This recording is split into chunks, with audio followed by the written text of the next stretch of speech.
မလေးငါတို့တကယ်ကြီးနေပုံနေလေးနေကြအေးငါဟလာအေးငါမဝါလာကုန်ရှိတယ်အေးငါမဘုံရှိဘူးငါပုံဝဲလိုက်တယ်အေးအိမ်မှာငါပဲတီးတဲ့လက်ကွင်းရှိတယ်မေဖေရင်တော့တီးတဲ့လက်ကွင်းလားဟုတ်တယ်အေးငါငီငါဝါလိုက်အေးအဲ့ဒါဘုံတော့ဝင်အောင်လေ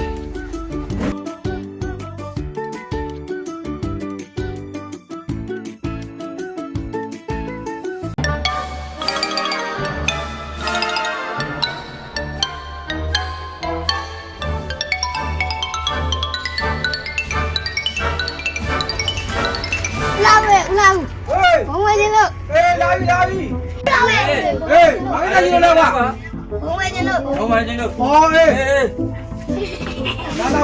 လာဝင်ညလာဝဲမောင်တော်လုံးလောက်ရှိတယ်3000လောက်ရှိရဲ့တာရင်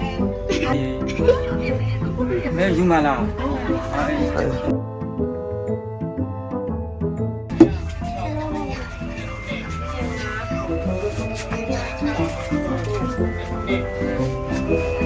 ဒီပုံလေးမင်းတို့ကြားယူတာကြည့်လိုက်အောင်ကြားတာလေးအကုန်လုံးတော့ပြင်းစင်လာတာပဲကိုကျေးဇူးပဲညီလေးအဲ့ဒါအေးကျေးဇူးပဲနောက်လည်းနားပဲရအောင်ပေါ့နော်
ငါပုံနေတယ်